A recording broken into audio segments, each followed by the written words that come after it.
mga witnesses pa para magbigay ng testimonya dito sa Senado, galing pa sa ibang lugar, at ngayon nandito na lahat dahil doon sa akusasyon ni Matubato, tapos lalayasan lang tayo dito na parang insulto sa atin yan, Mr. Chairman, na hindi man lang na pinatawag sa rito, hindi pa tayo tapos dito, tapos lalayasan lang tayo na hindi natin alam. I'm not pointing any senator here. Hindi na ako nagano, pero parang insulto sa atin ang ginawa ni Matubato. Paano pa natin i-continue itong investigasyon na ito? Paano matatapos ang investigasyon na ito para hindi ito biro na akusasyon ni Matubato? Nakataya ang pangalan ng Pangulo, nakataya ang pangalan ng ating bansa. Alam nyo, kung isipin po natin, Mr. Chairman, tayo lang ang pinagtatawanan at pinag-uusapan, hindi lamang sa buong Pilipinas, kundi sa buong mundo. Yung mga foreign media, kung ano-anong sinulat nila, nung si Matubato nag-testify dito, nagbigay ng statement na pabago-bago, at ito, pinatawag natin yung mga sinangkot niya at in-involve niya sa mga sa testimony niya. Ngayon pinatawag natin siya, nandito siya, umalis naman siya. Anong isipin natin yan? O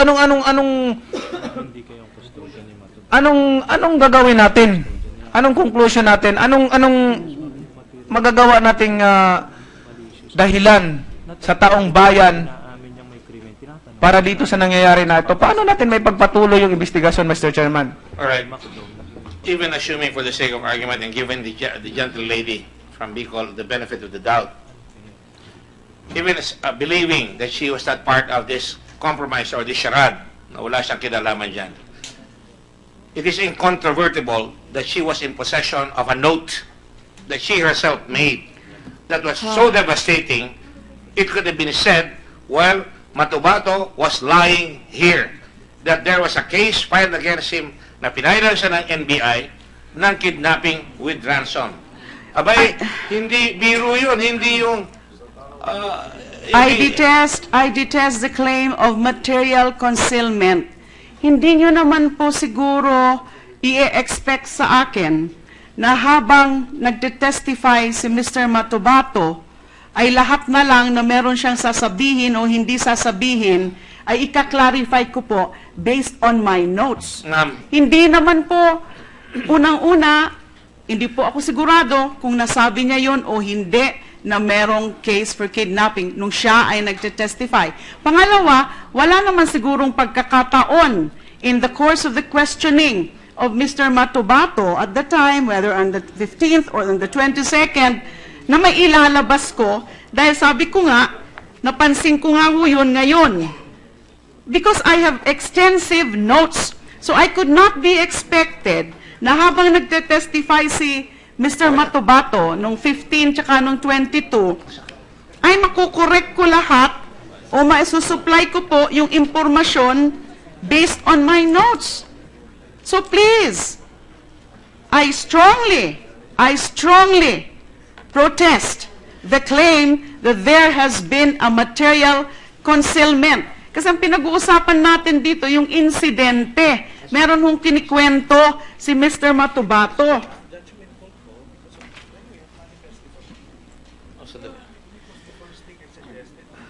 I was not expected to be whatever it stating, manifesting being all the said, information, all the notes that I have when Mr. Matubato was testifying. Okay, if you are trying to stipulate na tayo pang may kasalanan dito, kami pang may kasalanan dito, naniwala kami na gano'n na nga nangyayari. Perhaps he wasn't asked. He was never asked about that. Well, Mr. Chairman, you know, this is not We a didn't ask because we did not know, but you knew. But I have already I said this only before. noticed it kani-kanina lang po when I was reviewing my notes. Excuse me. Because I have extensive notes. Mr. Senator Delima, I already said, even presuming for the sake of argument and giving you the benefit of the doubt, na hindi ka kasama dito sa nangyaring ito.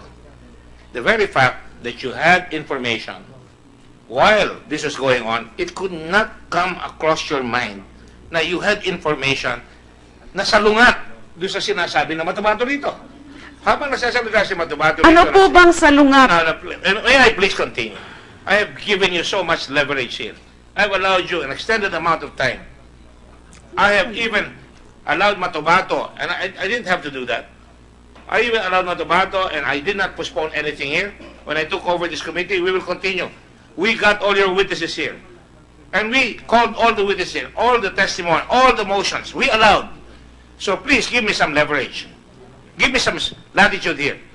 The point that I want to make here, salungat yung sinasabi doon sa nalalaman mo na nasa note mo na si Matabato pala ay may kaso ng kidnapping for ransom in the case of Sally Macdum. Salungat yun sa sinasabi niya na ang pumatay kay Macdum, tinulungan niya ay si SPO4 SPO4 na Las Cañas. Nakanyas, Mr. Chair. at saka yung iba, at siya rin ay kasama. Eh, ano ang conclusion na masasabi ko dyan? Lalabas na meron kang note doon na very, very significant that could change the tide of opinion, of judgment, of conclusion. Kaya hindi mo maalis na ako Mr. Chair. ay masagrin. Talagang ako, ang feeling ko, betrayed because up to a while ago, I said, kalmado lang, we'll give you all the things that you have. And how can you say, how can anybody say, we already conducted the hearing last time, all the way up to 8:30 in the evening. I was prepared till hell freezes over, natapusin. You heard me apologize to the police earlier that you have been here. You heard me apologize to all the witnesses that we've been calling here. So Bato has no call to leave the Senate. Mr. Chairman, I will just finish. If he left the Senate, he should have asked permission. You all heard me say the other day, we are going to hold you there and force. If you come along, we would like. Now, the time has come. There is contrary evidence, contrary to what you said previously, and we just discovered it. And Senator Delima has also admitted the statement of the NBI that there is a case that has been filed. So, tatawagin natin siya ngayon. Yan ang oras, yan ang timely. Iharap mo siya dito, para sa ganun, masalungat niya. Eh, umalis siya eh. Umalis siya eh. Ano ang Mr. conclusion Chairman, namin? Mr. Chairman, Yes, may go I ahead, make Senator a Trillanes. manifestation. It was Go ahead. not the call of Mr. Matobato. It was my call since I was providing protective custody to Mr. Matobato. And based on the assessment of my security officers, it was prudent to make him leave instead of traveling late at night. So I made that judgment call. And remember, Mr. Chairman, I was the one who suggested that they do this confrontation at the start of the hearing. So there was no intention na iwasan yung ganitong confrontation. So it was my call. And anyway, I'm the one providing protective custody to the witness. So, that's it. Ngayon, kung may tatanong tayo sa kanya, tomorrow morning, I believe it won't hurt. He will be here as scheduled. So, what's the fuss, Mr. Chairman? The least you could have done, Senator Trillanes, if you are going to ask me, is to manifest here, had you been here all the time and you're not here, is to tell and manifest to this committee that, sir, Mr. Chairman, if you do not need us for tonight, I'd like permission to have my witness leave. For the first time, you're acknowledging that you are protecting the witness. Yes. I did not know that. Oh, no. Mr. Chairman, I I've been was telling you, that's why I was I've been asking. telling you the past several, Oh. since the time you assumed, as chairman, I told you up front that in the meantime, I'm the one providing protective custody. So, when you ask who will bring the witness here, I told you up front that, since I'm the one protecting the witness, it's my responsibility. You will to recall, bring him. sir, Yes, Mr. Chairman. that at the beginning of the first hearing, when Mr. Matabato came up, I asked both of you who is presenting this witness. And none of you said, I am. Well, Mr. I'm aware of the fact that you accompanied him later on at night, when he left at night. You're also aware of the fact that when he came here, unlike the first hearing under Senator DeLima, he was not protected legally. He had no counsel. We went over backward to provide him with counsel. He was So- assisted po. You had a counsel, CHR counsel. Mr. Chairman, I was just informed that Mr. Matobato told this committee during the first hearing that a case was filed against him as a result of the Matobato abduction. So we can review the transcript, Mr. Chairman. Iyan po ang sinasabi ko kanina. I don't remember kung meron pong sinabi tungkol dyan. I'm so sorry, Mr. Chair, but I really detest the claim of material concealment.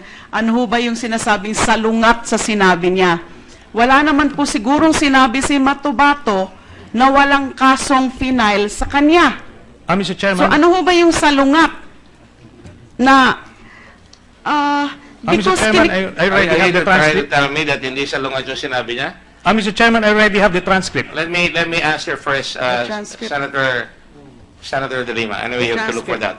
Meron pala. He came down here and accused everybody. And kunyari siya ang hero na he's testifying against all the others that went with him to kill Bakdum.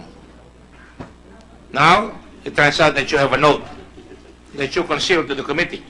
Mr. Chairman, precisely, it was not concealed. If you would allow me to manifest, on page 166 of the September 15, 2016 hearing, I quote the chairman, Senator DeLima, okay, yung pagpatay kay Sally Macdum, pinaninindigan nyo ba iyon na mayroon kayong pinatay na tao na pangalan Sally Macdum? Mr. Matobato, opo ma'am, kasi pinailan ako ng kaso ma'am ng kidnapping kang Sally Macdum, hindi ko sila tinuro, parang inako ko rin. Pinailan ako sa NBI. So what is that? So after all the rants and accusations, I believe Senator DeLima deserves an apology, Mr. Chairman. What apology are you talking about? I demand There is no need an apology. apology because you have the information. You had the information from the very Transcript is for beginning. the committee, Mr. Chairman. From But it was in the 2002. transcript already. 2002. Would you please don't melt down, please? You're melting down. No, sir. No, sir. Because the charge was 2002, si Macdum pinatay. Ngayon lumabas 2000. We had to go chasing all these phantom ghosts. We had to ask people here. We're not wasting the time of the people here, you know. Pagunda rin tayo lahat eh. Mr. Chair, one issue at a time. Hindi ho ba yung pag-aakusa niyo sa akin na merong material Mr. concealment Chairman. Alright. has to do Mr. with the Chairman, Mr. filing of the case? Kaya po sinasabi ko po kanina, alamin muna natin kung nasabi ba yon o tinanong kay Mr. Matobato tungkol dyan sa pag-file. Kasi hindi rin po ako sigurado. In the meantime, before checking the TSN, you're accusing me, or you have accused me This committee of was made to believe. material concealment. Walang concealment dahil nabanggit naman po ni Mr. Matobato. Kaya pala nandun yun sa notes ko. Kasi nabanggit naman. Nabanggit nung interview ko sa kanya, nabanggit pala during testimony. So where is the material concealment on the part of Senator DeLima? It pains me to be accused of Well, material concealment. There's no material concealment because I am it not was going to go back on mentioned. It was mentioned. So there's nothing. There's nothing there's nothing what? to be. There's nothing to disclose to the body after the witness had disclosed it. Mr. Chair, can I shed light on that, please? Yes, go ahead. So, Mr. Chair, the Senator Trillanes is correct in sense that Mr. Matobato said that finailan ng NBI. But hindi po yun yung concealment eh. Pinailan po sa piskalya. And ang fiscal, ito po, and the fiscal po, Nag-submit pa nga ng affidavit, ng counter affidavit Mr. Matubato, at ito pa nga nakalagay sa kanyang counter affidavit. In the morning of November 9, 2000, Eric was with 3 companions who I never met before. They look like the military. Mr. Chair, if you check the transcript, paulit-ulit po si Mr. Matubato na 2002, paulit-ulit siya na yung mga polis na sinasabi niya ang pumatay, at nung sinabi lang sa NBI, hindi niya sinabi na merong kaso sa piskalya ng Samal. Nandito po, siya mismo nag-file ng counter affidavit, no? So to the chairman's point, there were things that at the very least were not revealed to the committee. But may I yield to Senator Pacquiao? I think he has a... Mr. Chairman, I believe we're now splitting hairs. Initially, your accusation was very, very clear that he did not Oh, I'm not disclose withdrawing it. Not on your life, boy. Oh, well, I'm not withdrawing well, it. you're mistaken, and No, you're showing your bias, Mr. Let me Chairman. very Mr. clear. Ma- Let me You're be showing very your clear. bias as the chairman, Bias? and Who's biased? Mr. Chairman. the apology is warranted. An apology is warranted, I will Mr. tell you the Chairman. concealment. Mr. I will tell you the concealment. I could not have concealed it because it was disclosed already. Okay, I will let you melt down and have the floor. All you want. And since no apology is forthcoming, I'm walking out. Because clearly, there was no Mr. Chairman. concealment on my part because it was disclosed already. Disclose? I'm walking out. It was disclosed by the witness. So what is there to conceal? It was disclosed. The record is very clear. You know, I remember when we were... So I remember when we found out a while ago. Since there's you were no- very meek as a lamb. You know, I didn't know. I had it in my notes.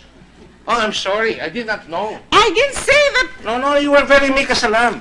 And remember that I was not holding. That's why I was not the said. chair on the first. You were the first.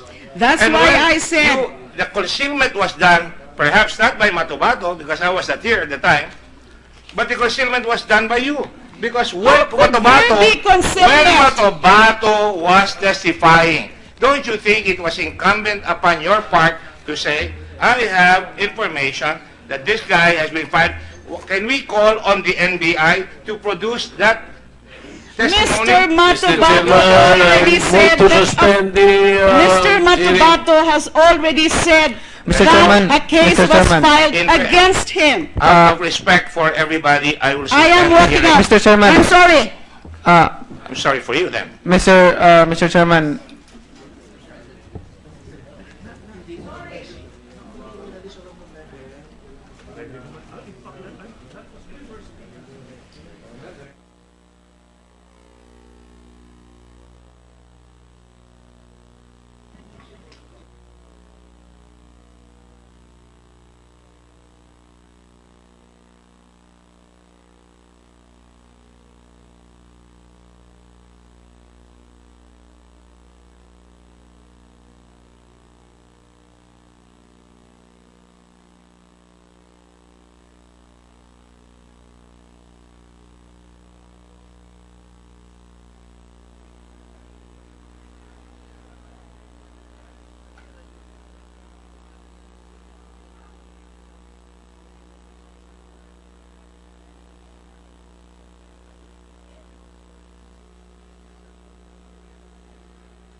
Mr.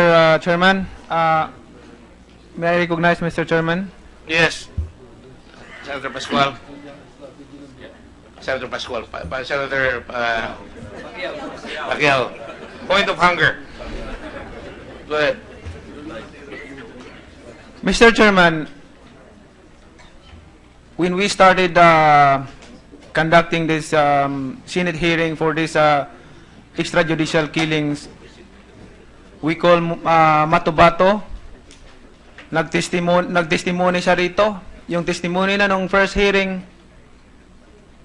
at yung pangalawang hearing, lahat ng mga testimony niya ng pangalawang hearing, anong unang hearing, nung pangalawang hearing, salungat doon sa unang testimony ninyong unang hearing. Ngayon, lahat ng mga testimony niya, lahat ng mga isiniwalat niya rito, nasabi niya para maniwala sa kanya, at ang laki ng damage sa ating bansa, no? Sa ating bansa, doon sa ibang bansa, kung ano ng mga balita na nakarating doon sa kanila, Mr. Chairman. Ano ng image ng bansa ng Pilipinas natin. Kaya naman pinatawag natin itong mga ibang witness na to, itong nadawit at binanggit ni Matabato sa kanyang testimonya. Ang testimonya ni Matabato, hindi consistent, lahat nagbago-bago. Lahat pabago-bago, Mr. Chairman. Nung pinatawag natin lahat ng mga binanggit niya doon sa kanyang mensahe, sa kanyang testimony, gusto natin siya, nandito rin siya. Ngayon, inalisan naman tayo, nilayasan tayo. Parang napakalaking insulto para sa atin yan, Mr. Chairman, at sa lahat ng nandarito ngayon, at sa buong Pilipinas.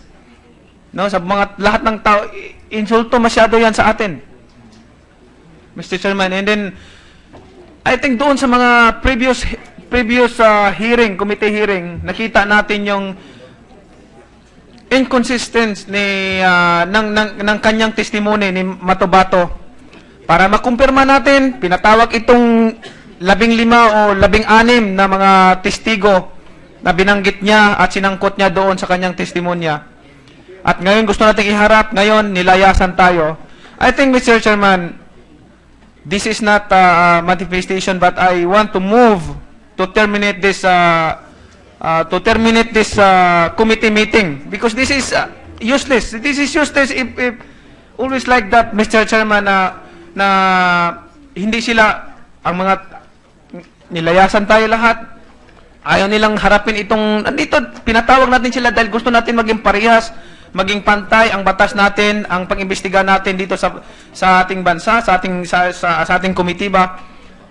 Mapakinggan ang panig nung sinangkot niya, mapakinggan ang nag-accuse na si Matubato, para may balancing tayo, mapanood, marinig ng buong sambayan ng Pilipino. And yet, what happened? Parang insulto sa atin yan, nakakahiya sa atin.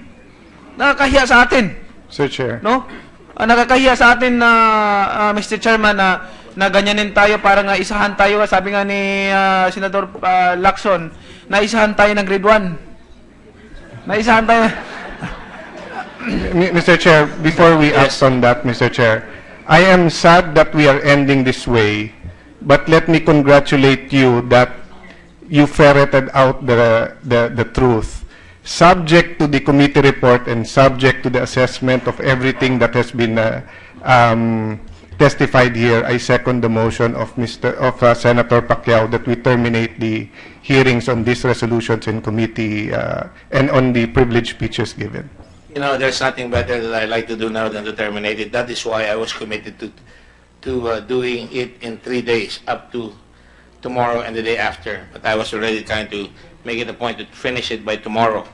Out of respect for our fellow senators, I wanted to do all that para lahat narinig. And you are all witnesses of the fact that this representation has bent over backward for many, many things that have gone on. We have even extended the time for Senator Delima, even for our senators here when they had the point. There is no other agenda here but the truth. But the truth suffers when a senator relies on the testimony of a very, very wishy-washy witness, and I'm not making a judgment here, because for what we have seen, there are so many things that have been said about this man, and that is very, very sad, because we did not present the witness. It was Senator DeLima who presented this witness from the very beginning. The very fact that I even refused to handle this, to be transferred to my committee, I'm overloaded, but it's fine with me. I've been overloaded before. But my point is simply this. When we wait here, and I will reiterate once again, you will recall that we were apologizing even to the all the resource persons here, because you know, what time is it? When was the last time we saw the Senate working at 10:25 on a committee hearing? This is the second time. Previous one, we had a 7.5 hours hearing up to 7:30. There's a sense of urgency here because the nation is hanging by its tenterhooks, because serious allegations have been made here by a witness. And if you will recall, ang lumalabas nga sa ating bansa ngayon, sino ang pinaka controversial na witness na kriminal? Sa baba, kriminal na nagtetestify. Dito, kriminal rin pala na nagtetestify. And so, nag-iingat ako maigi na we will not be the laughing stock of this country. You heard me say that we have not thrown the rule of law out of the window. Na at least dito sa Senado, tinutuloy natin. In fact, just a while ago, I'm sorry she left, I told her, relax lang, I'll give you all the latitude. Don't get emotional. That's why I apologize. Ako na magtatanong para hindi ka hindi ka masyadong mainit. The very fact that we came out, you see my mind was escalating. I felt really betrayed because after all that, you know, I was not here in the first hearing. If totoo na sinabi niya na sabi ni Matabato na siya ay may kaso na kidnapping for ransom based on this particular witness by the name of Macdum, eh bakit pa natin pinayagan tumuloy na mag-testify at magtuturo ng kung sino-sino rito? At sinabi pa, nakasama ito si Art Lacanyas at yung iba, at iba-iba pa sinasabi niya kung paano pinatay, humaba ng humaba eh. Tapos nung pinipresenta natin dito, sabi ko sa lahat, itutuloy natin ito, tatapusin natin ang kapulisan. This guy had no business leaving. Of course, at least that our friend Senator Trillanes could have done was come and say, Mr. Chairman, we have to leave already. Okay, if we have to leave, then fine, at least we would know. But it came at a very bad time. It came at a bad time when all of a sudden, the NBI comes out with a statement saying, uy, merong kaso sa amin yan. At lahat tayo nagulantang. At sinabi, ano yung kaso? Ayun na nga, sinabi, may kaso na kidnapping with ransom. At pagkatapos, biglang nasabi, after the short break, sabi ni Senator DeLima, very meekly, like a lamb, saying, ay, nakalimutan ko, it's in my notes. That to me is very material. Because kung sinabi niya from the very beginning yan, hindi na tayo nagagilap ng kahit sino-sino pang tatawagin natin dito. We would have asked right away, o ikaw ba? We would have grilled him. I would have grilled him if I had been here on kidnapping for ransom. Why should we believe you? Because ikaw ay may kaso laban dito sa taong ito. I was even laying the predicate na dapat malaman natin kung anong height ni Macdum to find out na talagang masyadong malaki para dito kay Mr. Matabato na napakaliit at saka ni 5'5" na si Art Lacandas para sakalin siya at tarim pa kahit na maraming kasama kung malaki, well, hindi na tayo umabot doon. Up to that time, walang gulo. Lumabas na, nung na-realize ko, bakit mo kino-conceal? Nasa iyo pala yan. Meron pala. Bakit kailangan pang lumabas? Right away, nung sinabi ng NBI na siya ay may kidnapping for ransom case, dapat sinabi na kagad ni Senator DeLima, oh, may kidnapping for ransom. Alam ko yan, eto na. Hindi. Dahan-dahan sinabi. Dapat nung sinabi ni Matabato na siya ay may kidnapping for ransom, because of so many inconsistencies in his testimony, siguro hindi na halata. I was not here. I don't know. If I had known that, I would have gone after that. But the point was, nung tuloy-tuloy pa rin ang ebidensya, nung lumabas siya, lahat tayo nagulat. At kahit anong sabihin mo na hindi mo sinasadya, siyempre, lahat tayo pagod na, lahat tayo naghintay, lahat tayo naiya sa mga testigo. May text ako, pinakita ko pa kay Senator Lacson at saka kay Senator Soto, o tingnan mo, sinasabi ng tao, tapusin na natin to. Kailangan tapusin natin to. That is my point. And that is why I tried very hard, as much as possible, to give leverage, to give latitude. Now, to walk out on a committee is cowardice. To come out with a press release after walking out on a committee and not settling the issue here, because we could have called a suspension. I was ready to call a suspension when Senator Trillanes arrived, lumakas na ang loob ni Senator Delima at nagsisigaw na siya rito. Well, sorry na lang. We could have suspended it and said, all right, sige, napaliwanagan na, okay, kalmado tayo. But no, it was an opportunity knowing that it was becoming futile. Each witness here, lahat tinanong. And we predicted it, did we not? We predicted that when you brought in these people from Davao, they're not going to say, I did it. They're not going to say there is a death squad, kung totoo man yun. You predicted that. It is incumbent upon anybody who presents a witness here that there must be corroborating material. There must be corroborating evidence. As it was, the tables were suddenly turned when suddenly all of you were asking that we get a copy of the NBI investigation report na ipakita rito para may hawak tayo. So, I am not going to back down on that concealment.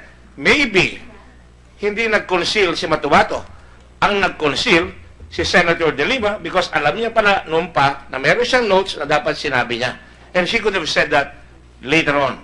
The point of issue here, ladies and gentlemen, is that, like I said, we are after the truth here. I don't think you can accuse this chair of bias because we have been very fair. You heard me say what I said about President Duterte kanina. You know, people are saying, oy, ang tapang mo.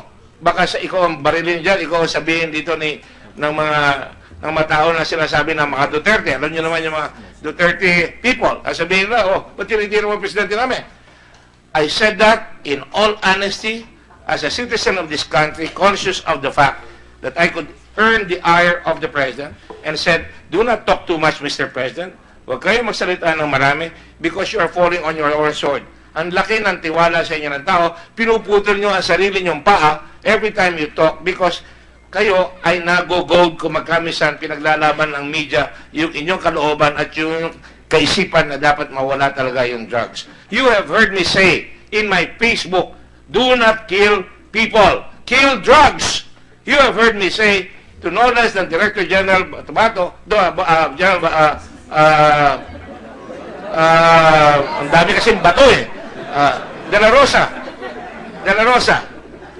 na sabi ko, you have no immunity. I've said that a long time ago.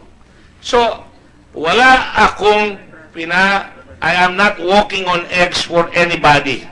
I am trying to be fair to everybody. But I am not going to sit down calmly when we all waited here para magsabi ito at ilalabas natin yung testigo para magkaalaman na, para malaman ang katotohanan. Kung lumabas tama yung testigo, siguro nasolve ka agad dyan. Pero wala Ang sabi ko, palinaw, you are going to stay here because we may call you later on. Well, you can all talk about what could have been, but that is the way it is. In that light, there are requests now and motions to stop this hearing.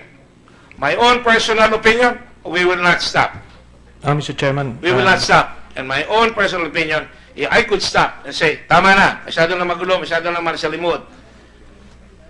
There are CHR hearing people that want to be here tomorrow. We will listen to them. And I even asked permission kanina sa inyo kung anong gagawin. I wasn't doing anything on my own. But we will continue. Tatapusin natin yan bukas. If necessary, another day, but no more. And that's it. We will make a decision. This representation can make a decision on the findings with the help of the committee. I cannot release anything here without the signature of every member of the committee because yan ang ilalabas sa floor. Having said that, therefore, I would like to call a caucus tomorrow or even right after this to find out what the sense of the committee is because I think that it is important that the public and the country is able to communicate the message, hey, we did not throw the rule book out of the window. There is still the rule of law. people may think that they're being killed here. I wanted, if you will recall, to call the policemen first, to call the general first, because I wanted them to say, ano ang gagawin nyo? I have taken great pains, and I will give you a sample of what I've done. If you look at the PowerPoint, I have tried to get data on every province, every city where killings have been undertaken. Because I intend to ask General De La Rosa and the other generals here what they're doing about the situation where ang dami namamatay, that is still has to be handled. We're not saying people are being killed by the police. We're just saying that has to be addressed because that is an issue before us here. And if we follow that, I know na pag pinayagan natin ang police papatay, alam ni Senator, ni General De La Rosa ito, pag pinayagan mo ang police pumatay ng pumatay, based on drugs, based on that, then the next thing, you know it, the policeman will be a vigilante on his own, killing people who may be decent, killing people who they may disagree with, killing people for political assassination impact, and all that. That is why this hearing is very, very important. We have to show that we can fix the problem. We must go beyond fixing the blame. Because that is what we're here for. That is what we're elected for. To fix the problem, not to fix the blame. But we must do so in a very frank, candid, collected manner that we can solve the problem together. I would have loved to solve the problem with Senator DeLima. But right now, she's busy conducting a press conference. I am sorry for you. Mr. Chairman, I cannot condone that. I've been in the Senate for 6 years. I've served this country as a constitutional convention delegate at the youngest age. I was the youngest. I was mayor ahead of President Duterte. I was mayor in 1980. He was mayor in 1988. I know where he's coming from. I was also secretary. I also fixed up a base that was left by the Americans with us, and we did it honorably. And we fixed up tourism, and we did it honorably again with great pride. And I've been in the Senate. We came out with laws that are important to my country, such as the election law, such as the tourism law, such as the international humanitarian law, among many others. But I will not allow any person, be he a senator, be he a president, to get away with flouting the law or trying to do a double talk so that they can get away with something that they want because it is personal to them and it is not for the benefit of our country. And so, dear colleagues, I am going to suspend the hearing. We will have a caucus tomorrow. We will report to the rest of the Senate, and we will lay it down the line. If an ethics charge is going to be done, then let it happen. Mr. Chairman, I have a very important If the manifestation. gloves are off, and I'm ready to take the gloves off. I respect the senator. You've heard me. You have seen me treat them. I respect Senator Trillanes. You are senators. You have the right to speak here Yes, as Mr. much as you want. But you do not have the right to conceal things, especially material things. Okay, Mr. Chairman, You know, it's material to the issue at hand.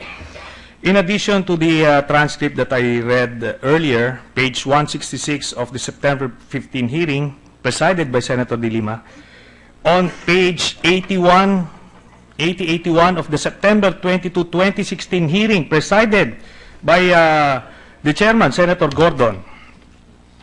Senator Cayetano, okay, paano sir ngayon dine-deny na terrorist si Macdum? Wa man record, there's no record that he's a terrorist or wanted.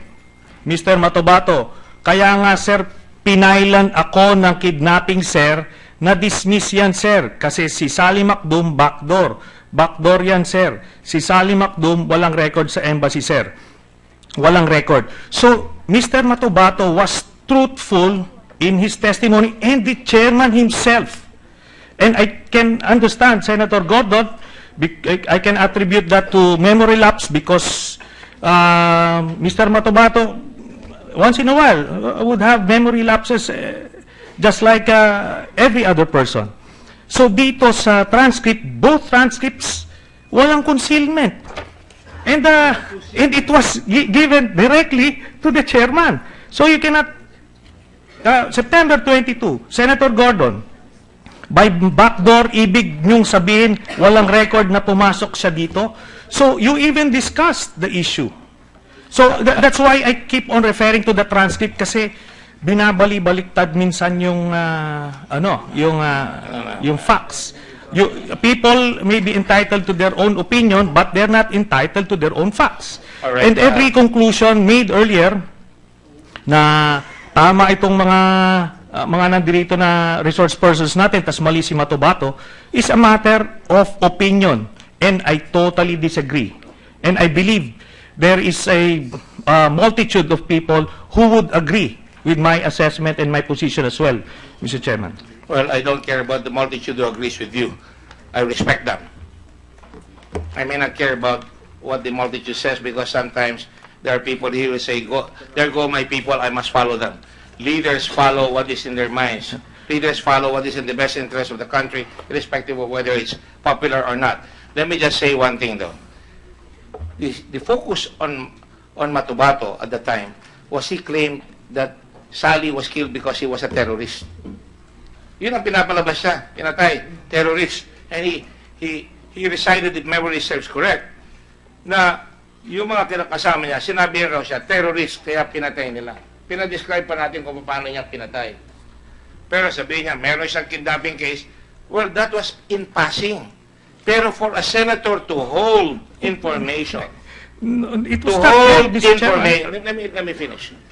To hold information that he had it in their notes, that there was already an NBI and a case has been filed in the fiscal's office that MacDoom, in the first place, was supposed to have been killed in 2002 when in fact he was killed in the year 2000. To come here, and how can you blame the whole committee when he says some policemen were involved here? Then those policemen turned out to be not even policemen at the time they were being accused. Hindi pa sila police, like Mr. Medina over there. Or for that matter, somebody else here as well. They're not even policemen. Ang dami-daming mga mismatches and information na lumalabas. So, pinalampas natin yan. Pero for a senator to hide something, and I can remember kanina, I was on her side. Sabi ko, oversight lang yan.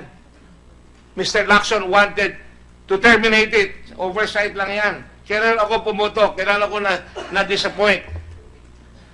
Nung lumabas na talaga, na meron talagang material concealment because that should have been told the committee. That should have been told a fellow senator.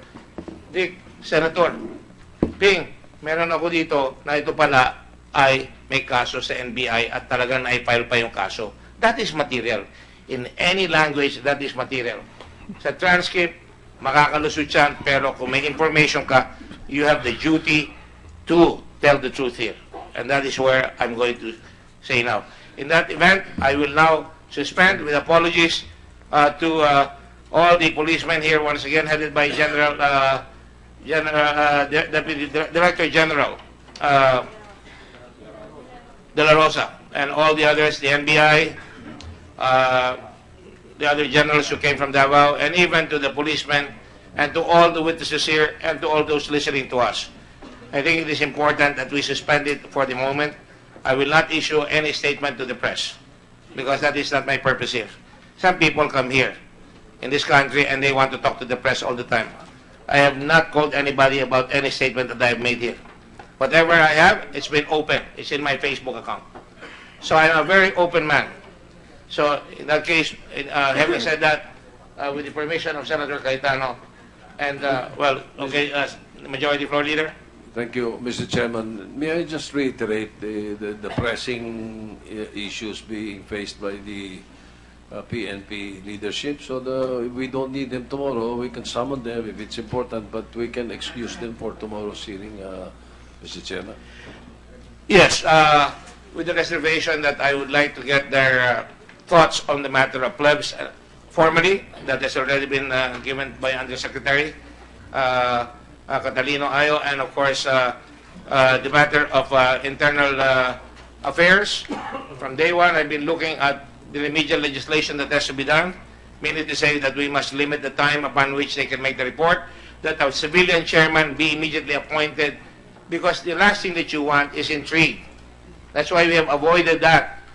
We could have hidden these people in an executive session. We did not, because pag-uusapan lang.